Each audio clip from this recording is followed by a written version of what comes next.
"Lila, don't play with your food," Nathan scolded, his eyes narrowing at our 10-year-old daughter. I tensed, bracing for another evening filled with his criticism. As I opened my mouth to defend Lila, she abruptly pushed her plate aside, the contents spilling onto the pristine tablecloth. "I'm sorry, Daddy," she said, her voice trembling. "I didn't mean to." Nathan slammed his fist on the table, making us both flinch. "How many times have I told you? We don't waste food in this household." My heart raced as his face reddened, the vein on his forehead pulsing. I knew that look all too well, the precursor to his rage. Before I could intervene, Lila's small hand reached out and knocked over Nathan's prized baseball, signed by Babe Ruth himself. It rolled off the table and hit the floor with a sickening thud. Time seemed to freeze as Nathan's eyes widened in disbelief. He turned his glare towards Lila, who shrank in her chair. "You little brat! Do you have any idea how much that's worth?" As he rose from his seat, I placed a trembling hand on his arm. "Nathan, please. It was an accident." He shrugged me off, his attention fixated on our daughter. "This is unacceptable behavior, Lila. You need to learn some respect." Lila's lips quivered and tears streamed down her cheeks. "I'm sorry, Daddy. I'm really, really sorry." To my horror, Nathan reached for his belt, and I knew what would come next. It was a pattern I'd witnessed countless times, his escalating rage followed by physical punishment under the guise of discipline. But this time, something shifted in Lila's eyes. Her tears stopped, and she straightened her back, her gaze locking with Nathan's. "No, Daddy. I won't let you hurt Mommy anymore." My breath caught in my throat as Lila's words hung in the air like a heavy curtain, lifting to reveal the ugly truth I'd been denying for years. Nathan froze, his face contorted in rage and confusion. "What did you say?" Lila turned to me, her expression a mixture of determination and sorrow. "Mommy, I've seen the way he treats you, the yelling, the pushing, the bruises you try to hide. It's not right." My carefully constructed facade crumbled as tears spilled down my cheeks. All the times I'd made excuses, all the lies I'd told myself and others, they unraveled in that single heart-wrenching moment. Nathan's face drained of color as he stared at us, his mouth agape. For once he was speechless, stripped of his control and power. In that surreal silence, I realized that my sweet, brave daughter had given me the strength I'd been lacking all these years. The strength to face the truth, to protect her, and to break free from the cycle of abuse that had become my life. As I wrapped my arms around Lila, holding her close, I knew our lives would never be the same. But for the first time in a long time, I felt a glimmer of hope. A hope for a future free from fear and oppression. A future where love triumphed over violence. The shattered remains of Nathan's prized baseball lay scattered on the floor, a fitting metaphor for the illusion that had just been destroyed. And in that moment, I vowed to never let anyone control or diminish me again. The aftermath of that fateful dinner was like a bomb going off in our household. The silence that followed Lila's revelation was deafening, broken only by the occasional clatter as Nathan paced back and forth, running his hands through his disheveled hair. "How dare you?" he seethed, shooting daggers at Lila with his eyes. "How dare you disrespect me like this in my own home?" Lila flinched, but held her ground. "I'm sorry, Daddy, but I won't let you hurt Mommy anymore." Nathan whirled to face me, his face contorted with rage. "Is this true, Janelle? Have you been filling her head with lies about me?" I swallowed hard, my heart pounding in my chest. This was the moment I'd dreaded for years, the confrontation that could either set me free or trap me further in his web of control. "No, Nathan," I said, my voice surprisingly steady. "Lila's telling the truth. I can't pretend anymore." His eyes narrowed, and he took a step towards me, his fists clenched at his sides. "Pretend? You think this is some kind of game?" Before he could advance further, Lila stepped between us, her small frame trembling but her eyes blazing with determination. "Don't you touch her!" Nathan recoiled as if struck, his expression a mix of disbelief and fury. "How dare you speak to me like that, you ungrateful little brat!" "Don't call her that!" I snapped, surprising even myself with the force of my words. Nathan's head whipped towards me, and for a moment I thought he might strike me, but something in my defiance seemed to give him pause. "This is your doing, Janelle," he hissed. "You've turned my own daughter against me." I shook my head, feeling a strange calm settle over me. "No, Nathan, I've done nothing but endure your rage and abuse for far too long. Lila's just the one brave enough to see the truth." His face reddened, and he opened his mouth to retort, but I held up a hand, cutting him off. "I'm done, Nathan. I'm done living in fear, walking on eggshells around you, making excuses for your behavior. It stops now." A flicker of uncertainty crossed his features, and for the first time I saw a crack in his armor of control. "You can't be serious," he scoffed. But his words lacked their usual conviction. "I've never been more serious in my life," I said, my voice steady and unwavering. "This ends tonight." Nathan's gaze darted between Lila and me, and I could see the realization setting in. The years of manipulation and mind games were unraveling before his very eyes. "You'll regret this," he spat, his words laced with venom. "You won't have a penny to your name. I'll make sure of it." I squared my shoulders, emboldened by a newfound strength I hadn't felt in years. "I don't care about your money, Nathan. All I care about is getting away from you and your abuse." His eyes widened, and for a moment I thought he might strike out in desperation. But Lila's unwavering stance seemed to give him pause, and he simply shook his head in disbelief. "Fine," he growled. "Get out, then. See how far you get without me." With those words, he turned on his heel and stormed out of the room, leaving Lila and me standing amidst the wreckage of our former lives. As I pulled my daughter into a tight embrace, tears of relief and determination streamed down my face. The facade had crumbled, and there was no turning back now. It was time to break free, no matter what it took. In the days following my confrontation with Nathan, the atmosphere in our home was thick with tension. He would often storm out without a word, returning late at night reeking of alcohol. Lila and I tiptoed around him, never knowing when his dormant rage might erupt. It was during this tumultuous time that I reconnected with an old friend, Mariah. We had drifted apart after I married Nathan, his controlling nature slowly isolating me from my support system. But when I finally found the courage to open up to Mariah about the truth of my marriage, she was a pillar of strength. "Janelle, you have to get out of there," she urged, her voice laced with concern over the video call. "What he's doing is abuse, plain and simple." I nodded, blinking back tears. "I know, but it's not that simple. He's threatened to take everything from me if I leave, including Lila." Mariah's eyes hardened with resolve. "Over my dead body. We'll find a way, Janelle. You and Lila deserve so much better than this." Her unwavering support was like a lifeline, giving me the courage to take the first tentative steps towards freedom. With Mariah's help, I began documenting every instance of Nathan's abuse, keeping a meticulous record of his outbursts, threats, and the rare but horrifying physical altercations. I started squirreling away what little money I could, opening a secret bank account in preparation for my eventual escape. Meanwhile, Lila and I began subtly undermining Nathan's control in small ways. We would accidentally leave doors unlocked, misplace his belongings, and question his decisions in front of others. It was a dangerous game, but one that slowly chipped away at his perceived dominance. "What's wrong with you two?" he would rage, his face contorted in fury. "Are you trying to make me look like a fool?" "Of course not, dear," I would reply, feigning innocence. "We're just a bit forgetful sometimes." Lila would nod solemnly, her big eyes guileless. Nathan would fume, his jaw clenched, but he could never quite catch us in an outright act of defiance. As the weeks passed, the tension in our home became a palpable force, like a gathering storm on the horizon. Nathan grew increasingly volatile, his temper igniting at the slightest provocation. It was during one of these outbursts that the final catalyst for our escape plan occurred. "You ungrateful wretches!" Nathan bellowed, slamming his fist on the table hard enough to make the dishes rattle. "After everything I've done for you, this is how you repay me?" Lila flinched, but I held her gaze steady, refusing to cower. "What exactly have you done for us, Nathan?" I asked, my voice deceptively calm. "Aside from making our lives a living hell." His eyes widened in disbelief, and for a moment I thought he might strike me. But Lila's small hand slipped into mine, anchoring me, and I felt a surge of strength. "You think you can intimidate us with your tantrums?" I continued, my voice growing in confidence. "Those days are over. We're not afraid of you anymore." Nathan's face turned an alarming shade of red, and he opened his mouth to unleash another torrent of abuse. But this time, I didn't let him.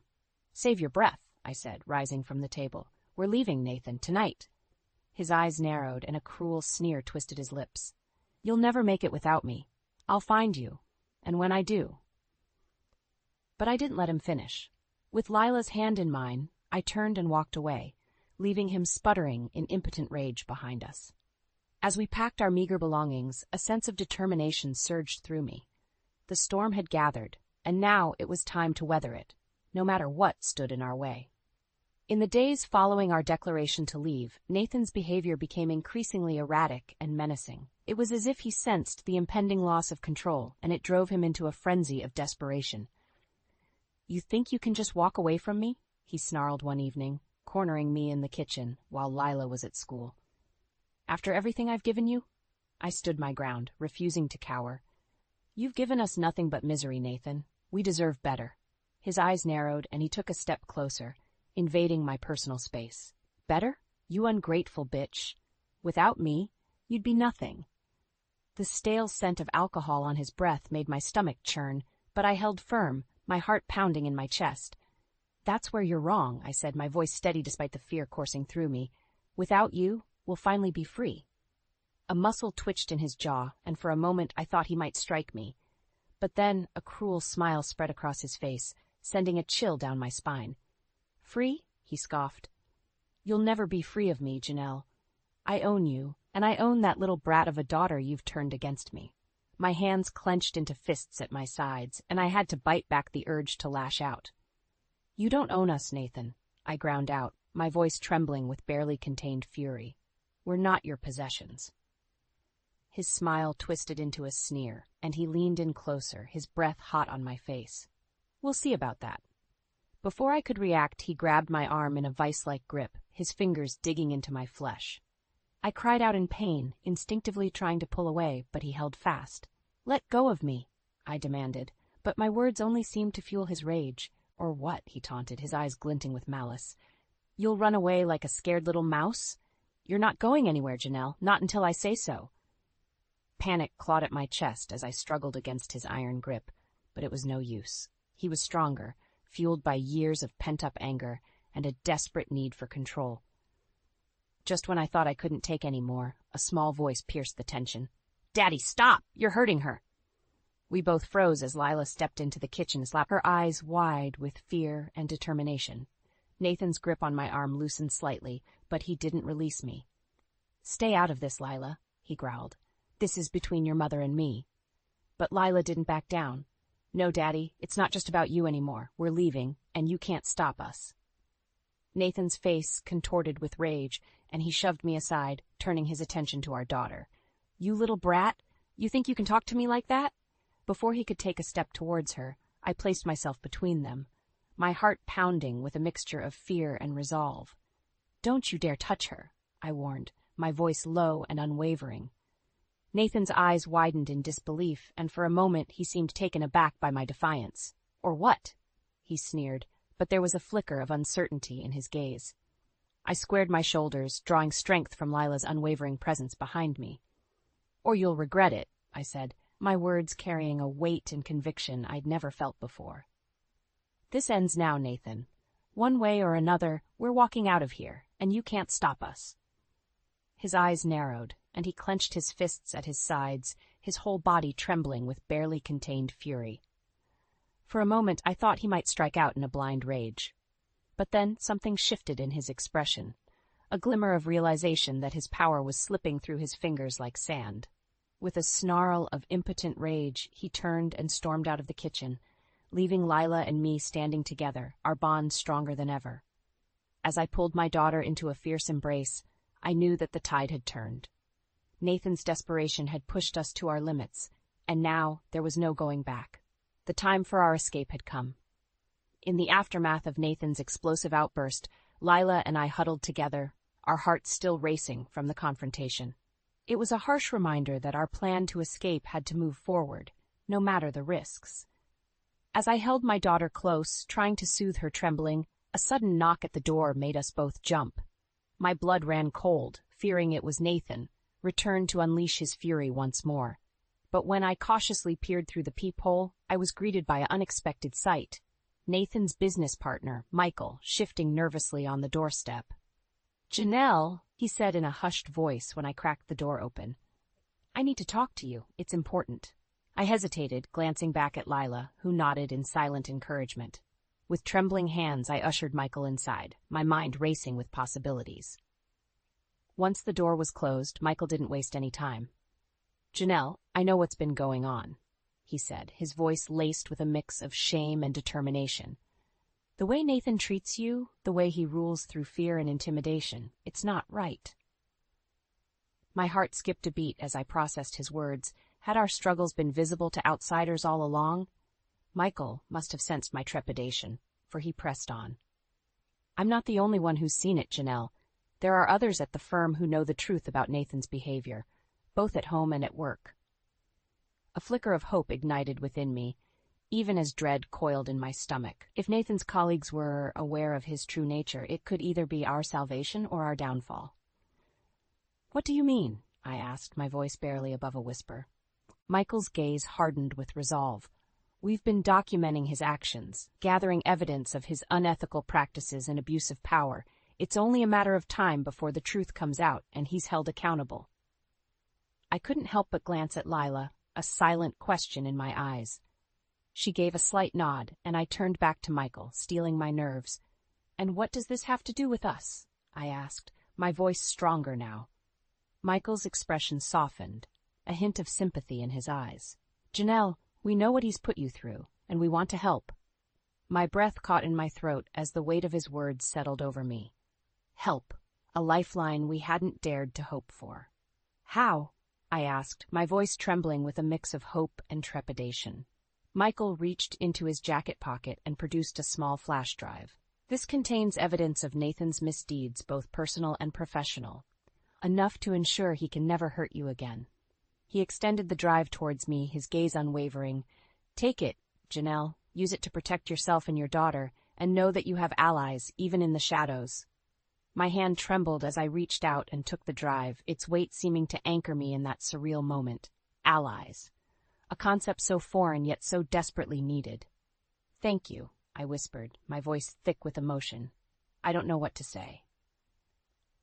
Michael shook his head, a grim smile tugging at his lips. "Don't thank me, just promise me you'll use it to get away from him. For good." I nodded, resolute determination surging through me. "I promise." As Michael turned to leave, he paused, his hand on the doorknob. "One more thing, Janelle. Be careful. Nathan is a dangerous man, and he'll stop at nothing to maintain his control." His words sent a chill down my spine, but I refused to let fear rule me any longer. "We'll be ready," I said, my voice steeled with conviction. Michael gave a solemn nod and slipped out into the night, leaving Lila and me to ponder our newfound allies and the weight of the evidence we now possessed. As I clutched the flash drive in my hand, I knew our escape plan had taken on a new urgency. The storm clouds were gathering, and this time we wouldn't be facing them alone. The weight of Michael's evidence, combined with the knowledge that we had allies working behind the scenes, lent a newfound sense of urgency to our escape plan. Lila and I knew we had to move quickly, before Nathan caught wind of the growing storm swirling around him. In the days that followed, we worked tirelessly, gathering what meager belongings we could carry and stockpiling supplies for our journey. Mariah remained our unwavering support, providing us with a safe haven to flee to once the time was right. "Are you sure about this, Janelle?" she asked one night, her voice hushed over the video call. "Once you leave, there's no going back." I glanced at Lila, who was studiously packing her backpack with the essentials we'd need. Her eyes met mine, shining with a determination far beyond her years. "I'm sure," I said, turning back to Mariah with a resolute nod. "We can't live like this anymore. It's time to break free, no matter what it takes." Mariah's expression softened, a mixture of pride and concern etching her features. "All right, just say the word, and I'll be there to pick you up." With our plans in motion, the tension in our household became almost palpable. Nathan seemed to sense the shift in the air, his eyes narrowing with suspicion whenever he caught Lila and me whispering together. "What are you two up to?" he would demand, his voice laced with barely contained fury. We would exchange a pointed look, then turn back to him with feigned innocence. Nothing, dear. Just talking about school. His jaw would clench and his nostrils would flare, but he could never quite catch us in the act of our preparations. Finally, the night of our escape arrived. Nathan had stormed off after another explosive argument, leaving us a narrow window of opportunity to slip away undetected. "Are you ready?" I asked Lila, my heart pounding in my chest as we gathered our meager belongings. She nodded, her small face set in a mask of determination that both broke and swelled my heart. "Ready, Mom." With trembling hands, I dialed Mariah's number, the burner phone feeling like a lifeline in my grasp.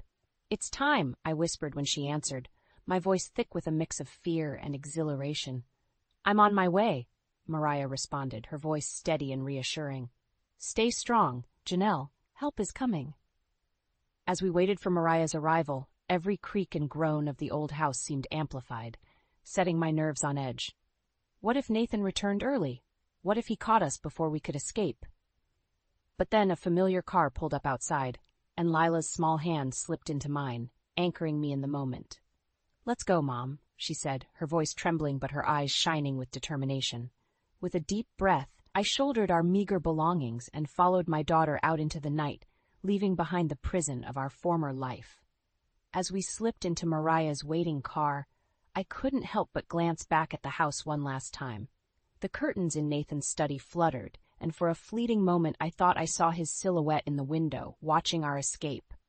A shiver ran down my spine, but I refused to let fear take hold. "Not this time." "Drive," I said, my voice firm and unwavering.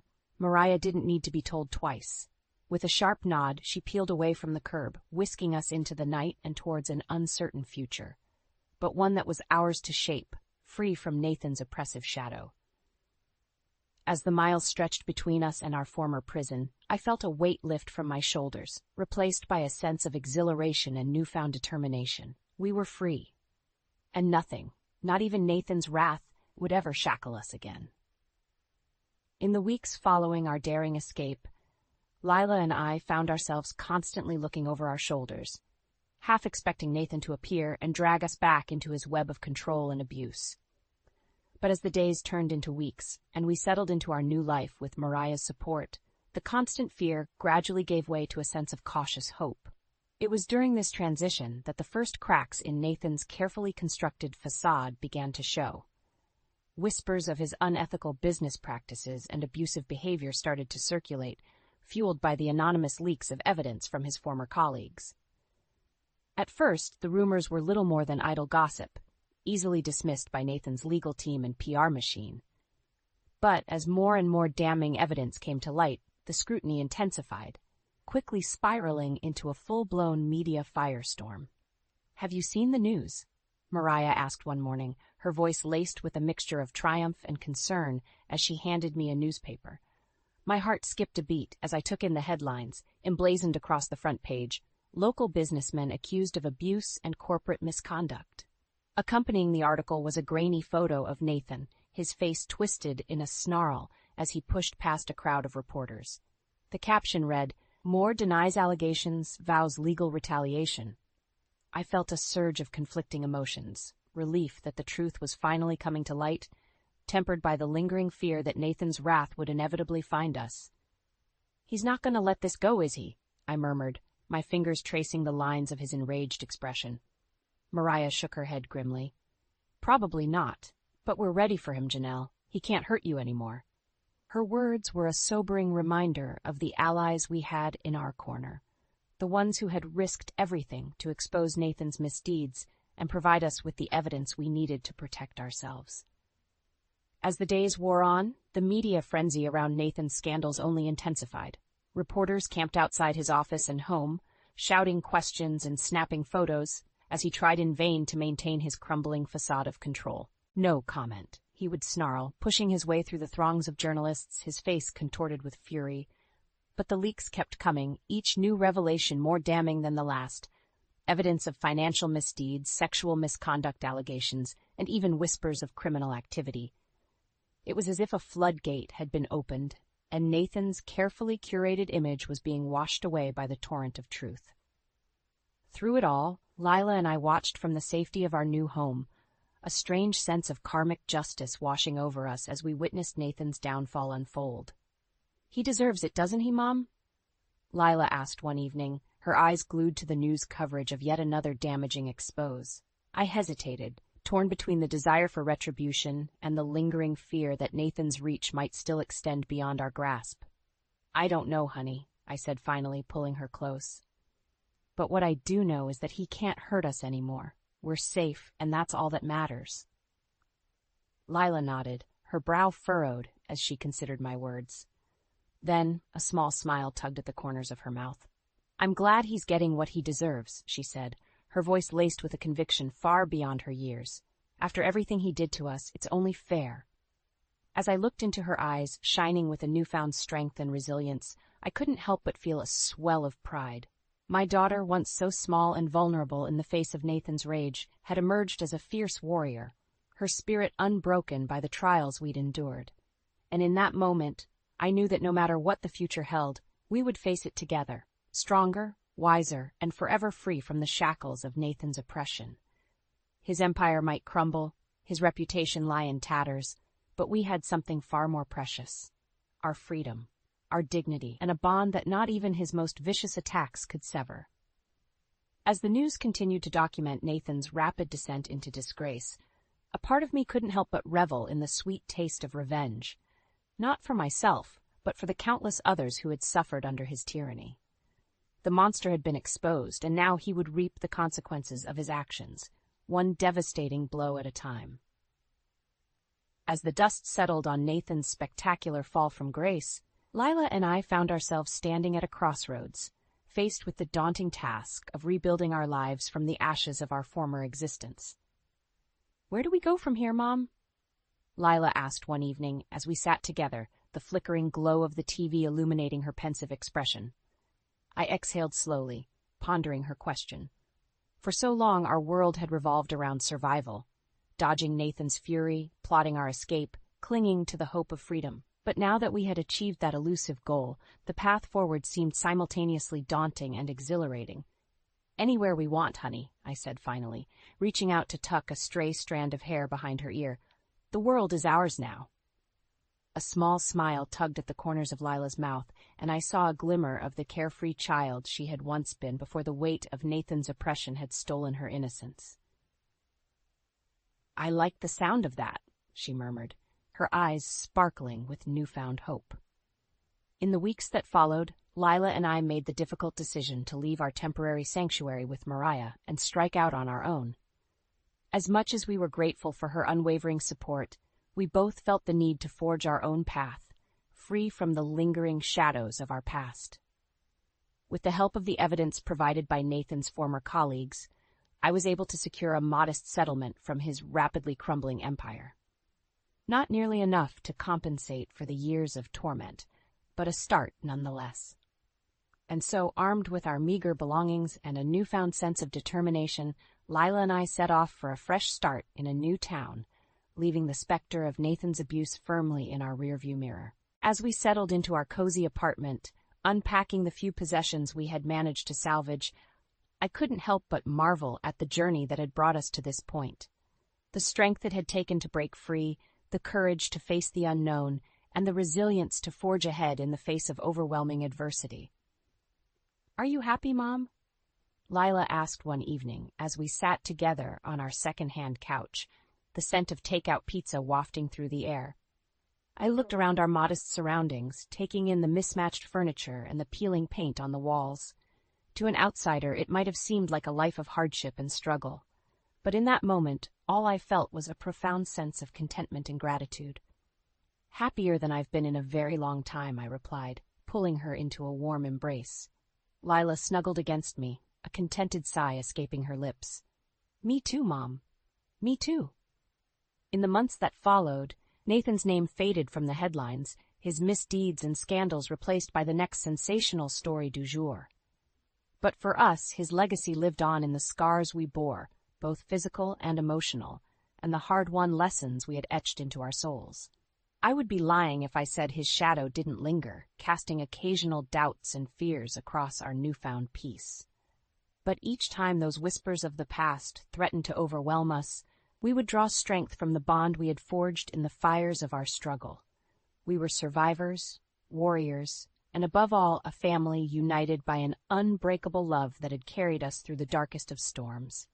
And as I watched Lila blossom into a confident, compassionate young woman, her laughter ringing through our little apartment, I knew that our story was one of triumph over adversity, a testament to the indomitable spirit that had guided us to freedom.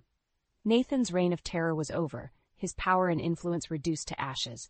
But from those ashes we had risen like a phoenix, our wings spread wide as we soared towards a future of our own making. And in that moment, I knew that no matter what challenges lay ahead, we would face them together, unbroken, unstoppable, and forever free.